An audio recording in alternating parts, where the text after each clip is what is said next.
ba? Baka kaya ka hindi talaga masaya ay dahil masyado kang abala sa ibang tao. Pero nakakalimutan mong tanungin kung kamusta ka na ba talaga. Kasi habang binibigay mo ang buong puso mo sa iba, unti-unti namang nauubos ang sarili mo. At minsan, mapapaisip ka, worth it ba lahat ng effort ko? Kung sa huli, ako rin ang iniwan. Ako rin ang napagod. Ako rin ang nagmukhang masama. Sa episode na to, hindi kita tuturuan kung paano baguhin ang mundo, pero tutulungan kitang balikan ang sarili mong mundo, yung totoo mong boses. Yung peace na matagal mo nang hinahanap at yung kapangyarihang meron ka na pala, pero natabunan lang ng expectations ng iba. Kung pagod ka nang magpanggap, kung gusto mo na lang mapayapa, at kung gusto mong marinig yung mga bagay na hindi mo pa nasasabi kahit sa sarili mo, stay with me. Kasi itong usapan na to, para talaga sa'yo. Numero 1, paghabol sa validation ng iba. Walang katapusan yan. Alam mo kung anong nakakapagod? Yung araw-araw mong iniisip kung anong tingin ng ibang tao sa'yo. Yung bago ka mag-post sa social media, tanong ka muna sa sarili mo, okay ba to? Baka may masabi sila. Yung bago ka magsalita, nagdo-double check ka pa muna kung safe ba yung opinion mo. Yung ginagawa mo na lang kung ano yung alam mong approved ng karamihan, kahit hindi na ikaw yun. Ang sakit, di ba? Ang totoo, marami sa atin. Hindi natin napapansin na validation addict na pala tayo. Hindi yung klaseng addict na kita agad sa labas, kundi yung unti-unting nakakain sa loob, yung pakiramdam na hindi ka buo hanggat hindi mo naririnig sa iba na magaling ka, tama ka o tanggap ka. Pero eto ang tanong ko, hanggang kailan?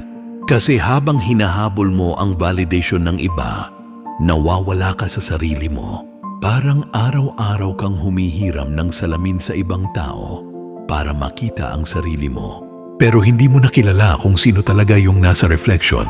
May kakilala ako, laging go with the flow, lagi siyang available, lagi siyang sige lang, kahit sobrang pagod na siya. Bakit?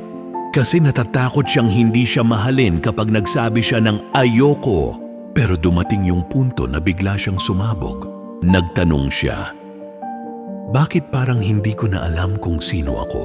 At doon niya na-realize, kailanman hindi mo mafa-fully satisfy ang lahat ng tao. Kahit pa perfect ka, laging may maghahanap ng mali. Kahit gaano ka kabait, may magsasabi pa rin na fake ka. So bakit hindi mo na lang piliing maging totoo? Sa psychology, tinatawag itong external locus of identity. Yung sense of worth mo ay laging nakadepende sa labas. Pero ang healthy mindset, internal validation, yung alam mong may halaga ka kahit walang claps, likes, o comments. Kasi sa huli, ikaw lang din ang kasama mo sa bawat gabi. Yung boses mo ang maririnig mo sa katahimikan. Kaya mas okay na siguro kung ang validation mo manggaling na lang sa sarili mo. Numero 2, totoong kapayapaan. Galing sa loob, hindi sa labas. Tahimik ka ba sa labas? Pero sa loob mo parang may gulo? Yung tipong lahat ng tao sa paligid mo okay naman. Chill sila pero ikaw hindi ka mapakali. Yung kahit nasa tahimik kang kwarto, ang ingay ng utak mo, parang ang daming tanong, ang daming what if, ang daming baka, ang daming dapat pala.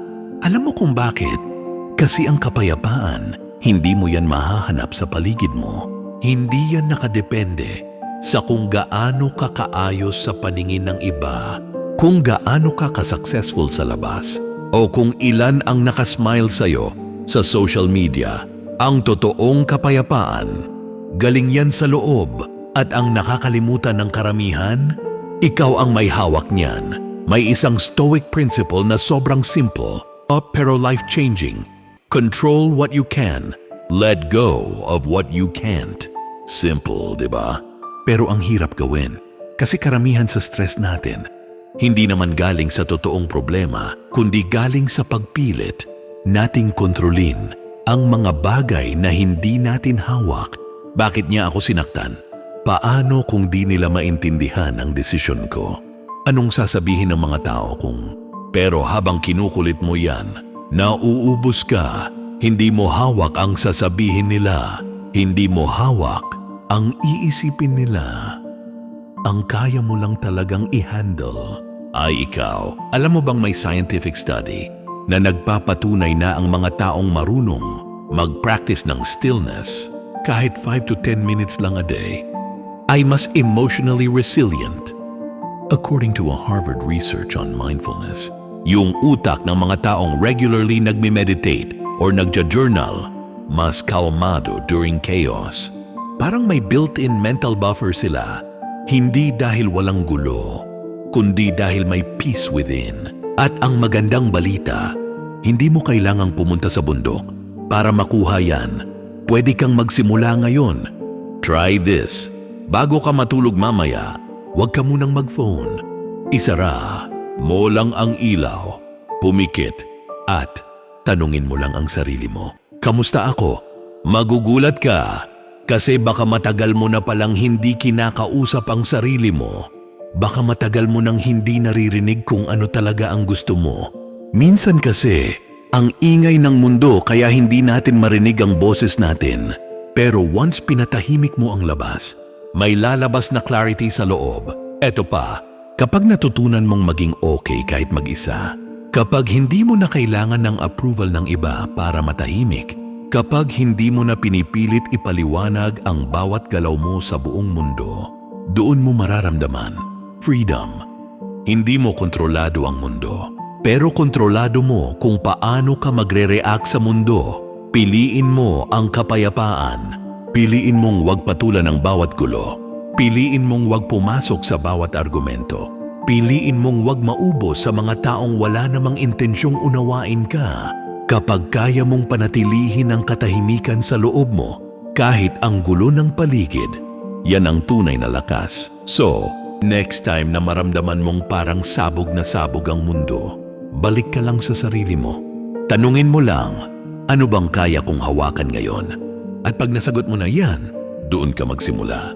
Numero 3. Ang pag-focus sa sarili ay hindi selfish.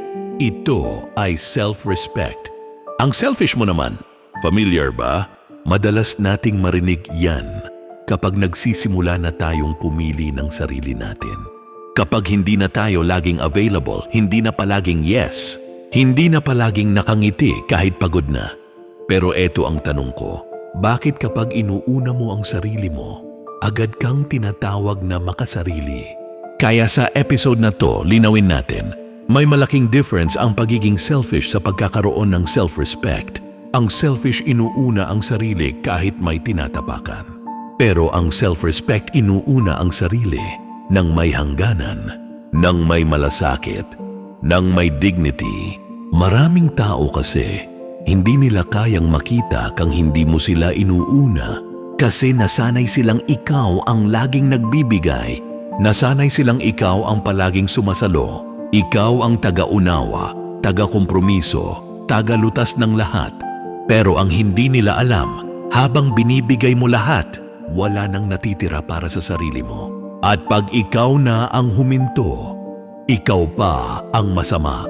Hindi naman siguro tama yan. May kaibigan ako ang bait, laging present, laging first responder sa problema ng lahat.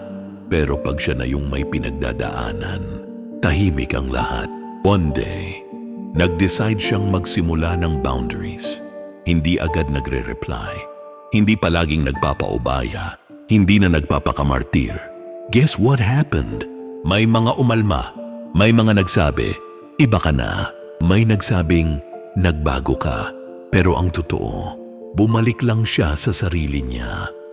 Ang problema kasi minsan, masyado nating tinuturo na ang kabutihan ay sukatan ng paglimot sa sarili. Na ang pagmamahal ay sakripisyo, na ang pagiging mabuting tao ay pagiging available 24/7. Pero hindi totoo yan.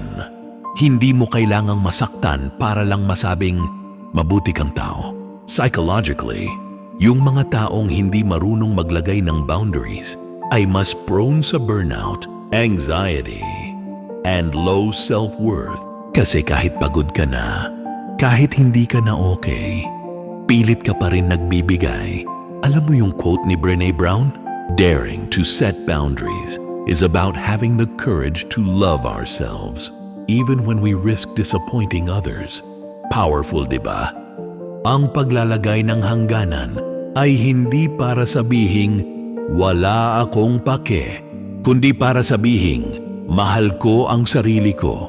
Kapag natuto kang piliin ang sarili mo, hindi mo sinasaktan ang iba, nililigtas mo lang ang sarili mong ubos na. Ang tao, hindi lang katawan, emosyonal din tayo. At kapag emotional kang drained, kahit anong ganda ng araw, mapapagod ka. Kaya kailangan mong protektahan ang energy mo tulad ng pagpoprotekta mo sa pera mo. Hindi mo yan basta-basta ipinapamigay.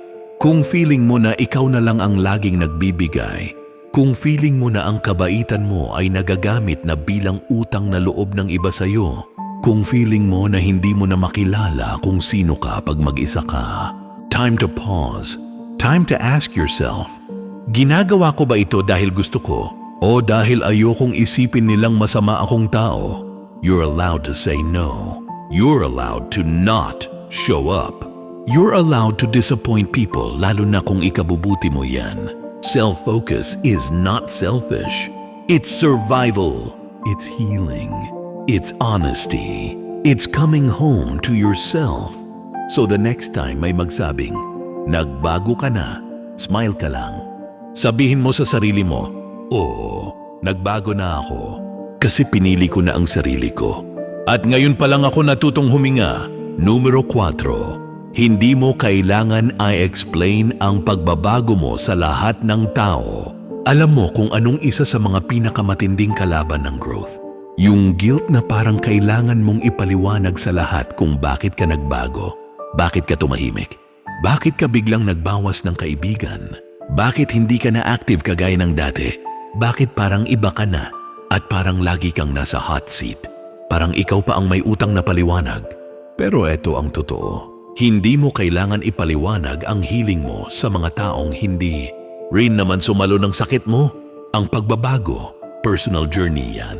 At kadalasan, hindi yan kaaya-aya sa paningin ng iba, lalo na kung sila mismo hindi pa ready magbago. Kasi ganito yan. The moment you start leveling up, being quiet, setting standards, and choosing peace, people around you will feel uncomfortable. Bakit? Kasi nasanay sila sa luma mong version. Nasanay silang available ka palagi. Nasanay silang sakto ka lang, hindi threat. Hindi din sobrang taas. Nasanay silang pare-pareho kayong nagrereklamo, nagbubulungan, at paikot-ikot sa parehong kwento. So nung nagdesisyon kang tumahimik, nung nagsimulang maging simple ang buhay mo, nung pinili mong magbago, nahulog sila sa question, sino ka na? Pero eto ang kailangan mong tandaan. Ang pagbabago ay hindi kabastusan. Ang pag-prioritize sa sarili ay hindi pagmamataas. Growth triggers discomfort. At madalas, hindi dahil sa'yo, kundi dahil sa kanila. Kapag binago mo ang narrative mo, parang pinapaalala mo sa kanila na pwede palang may mas magandang choice. At minsan, yun ang hindi nila matanggap. May kilala akong dati ang lakas tumawa sa mga jokes ng barkada kahit nakakasakit na. Patawa, pasok sa lahat ng vibe, easy to please. Pero dumaan siya sa anxiety, sa breakdown, sa therapy. And slowly, nagbago siya. Mas tahimik na siya ngayon. Mas pinipili niya kung sino ang sasamahan. Mas pinipili niya kung kailan sasagot at kailan tatahimik. Guess what? Sabi ng iba, nagbago ka na, hindi ka na masaya kasama. Pero ang totoo, hindi siya tumigil. Maging masaya, natutunan lang niyang piliin ang totoong peace kaysa panandaliang tawanan. Alam mo, hindi mo kailangang i-justify ang pagbabago mo. Hindi mo kailangang gumawa ng PowerPoint presentation para ipaliwanag kung bakit hindi ka na kagaya ng dati. Hindi mo kailangan i-update ang bawat tao kung anong chapter ka na. Hindi mo kailangang i-explain kung bakit hindi mo na gusto ang dating mong buhay. Kasi growth is sacred, healing is private, and peace is priceless. At kung pipilitin mong ipaliwanag ang bawat bagay sa mga taong hindi naman interesado makinig, mauubos ka lang. May mga taong ang gusto lang talaga ay ang lumang version mo kasi yun yung version na convenient para sa kanila. Yun yung version na hindi naglalagay ng hangganan. Yun yung version na madaling kontrolin. Pero hindi na ikaw yun. Kaya kung sa panahon ngayon, pinipili mong magbago, pinipili mong ayusin ang sarili mo kahit hindi nila gets, pinipili mong mag-heal kahit wala kang kausap, tuloy mo lang. Sabi nga ni Rupi Kaur, if you were not who you were, you wouldn't be who you are now. Hindi mo kailangan ng claps ng audience para ituloy ang performance ng sarili mong transformation.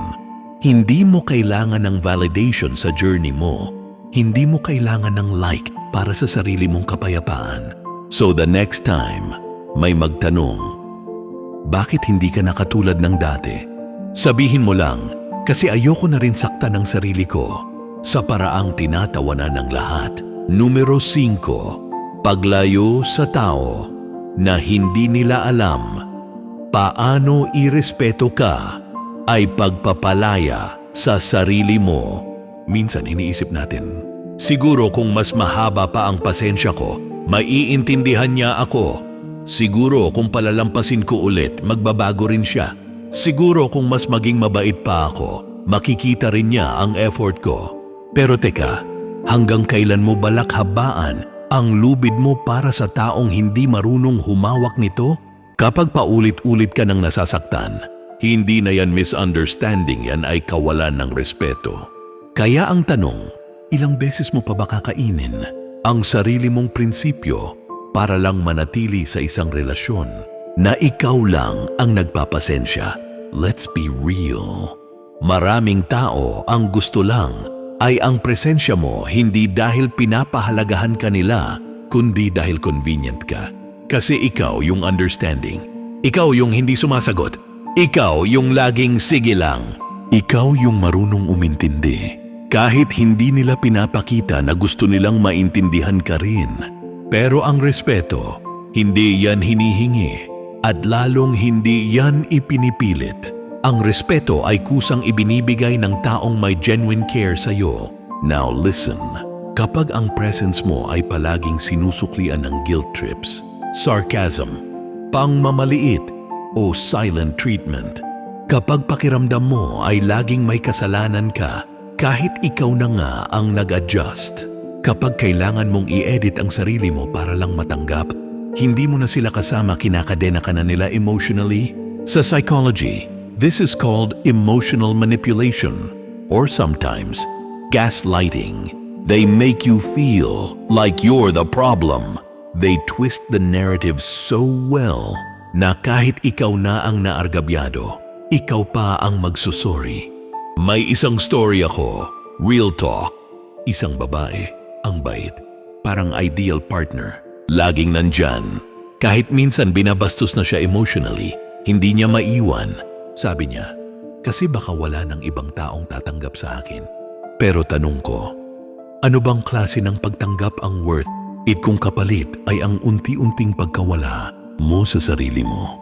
Minsan, pag nag-decide kang lumayo sa taong toxic, sila pa yung galit. Sila pa yung biglang may ikaw pa ang nagkulang card. Sila pa yung may version ng kwento kung saan ikaw ang may mali. Pero pakinggan mo ako.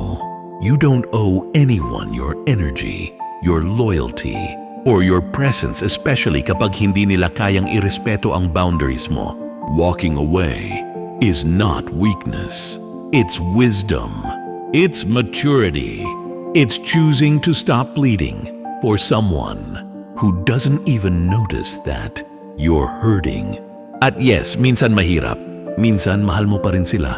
Minsan in denial ka pa. Minsan iniisip mo, sayang naman. Pero eto ang mas dapat mong tanungin. Sayang sino? Sayang sila? Or sayang ikaw? Kasi habang pinipilit mong buuin ang isang relasyon na ikaw lang ang naglalagay ng piraso, ikaw mismo ang unti-unting nawawasak. Ang paglayo ay hindi palaging bitter. Minsan, yan ang pinakamapayapang paraan para magsimula ka ulit this time para sa sarili mo. Sabi ng Stoic philosopher na si Epictetus, never depend on the admiration of others. There is no strength in it. Personal merit cannot be derived from an external source. You don't need someone's disrespect to validate your kindness. At lalong hindi mo kailangan ng toxic connection para masabing may kasama ka. Piliin mong umalis kahit walang closure, kahit walang sorry, kahit walang explanation. Kasi ang dignidad mo, hindi nila kayang sukatin. At ang respeto, hindi pwedeng pag-awayan dapat. Yan ay kusa.